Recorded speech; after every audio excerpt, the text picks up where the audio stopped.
anyone? People, the motto for Jamaica, we are this melting pot, you know, and I think the people who born in Jamaica a little bit more closer, you know, to the, you know, the diversity of who's going to pop up out of the womb, right? You know, going back generations, than the ones living here. We're all mixed up. Yeah. We're all mixed up. Every single person, if you've got Caribbean, my dad had on his white gloves, and it was the white gloves. Mum used to wear gloves. And big collar line. The hobble. You're still a foreigner. Yeah. Your roots are there. You live here, but your soul is there. But you're still a foreigner. Foreigner, yeah. And no matter how much you give, how much you associate with anyone, it doesn't make no difference. And why do you think that is? Because they look at us as, in the days of England is classed as a mother country, the head. So we escape. I would say escape. Okay. We escape certain problems. With this one, it's a lady showing some materials for making something or other. So I've called it stitching up business for a seamstress. For a seamstress, I could make you a kaftan. Oh yeah, and Definitely rip the tourists off. These things are very important to enlighten those that haven't traveled, because too much lies is flowing throughout from Africa right straight through. It's flowing. You know, these pretty little summer dresses, and we coming in January. Oh God! Then the snow was way up high and it used to cover us. You can't walk in it. But in those days, what you do when they open the plane door, you come down the steps and we had like mini buses that used to drive you into the airport.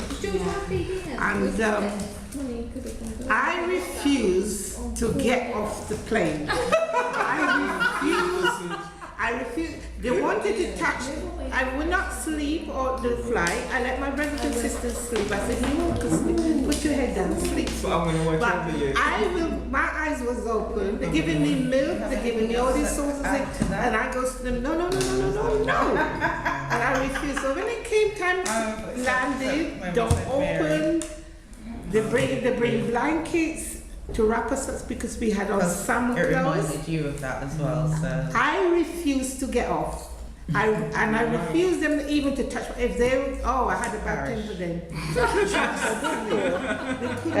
I prefer that each and every one of us here, when they began to talk, we speak the truth. Make them to enlighten them that they will understand what is what. And sometimes I pray that I used to pray and say, Lord, forgive me for saying this, but I hope that like when it comes into winter around, when it really like November and it turns really cold and we begin to, I hope that you could swap, we could swap, automatically swap where like all the Caribbean people come here and we all go there. And I saw the white lady washing the steps. And I ran back in and I said, Mama, the white lady's washing the step. Where's her black servant? When you talking about the truth, about what is happening and stuff like that, it's like, yes, you want to come back, take the rose-tinted glasses off, right? I've had to deal with this recently as well, thinking about, I want to go home. I've been wanting to go home since I came here. The shock for me is like, me going home, I have to take into consideration, so that I'm a Jamaican, I put my hand up all the time and stuff like that, but I'm more Brit Done. than Yes. Jamaican, and it's an awful thing for me to admit to myself, and it has consequences. Because when our parents came, they also had lots of ideas like that. They thought they were going to be here for 5 years. Yeah. And they stayed 40, 50, 60, Oh. they died there. Yeah. And I think it's about, the Caribbean was underdeveloped by slavery, colonialism, where people didn't have opportunities. And then we came out of the Caribbean and we had opportunities, even though they were limited. So we developed this different skills, different attitudes of mind, The whole point of it that really hurts the heart and the mind is when you come to the point that tomorrow, you realize tomorrow you're flying out. That is when something in you drops. It's like dying. And when you get to the airport, you just don't want to come back. You just don't want to come back. You want to stay put.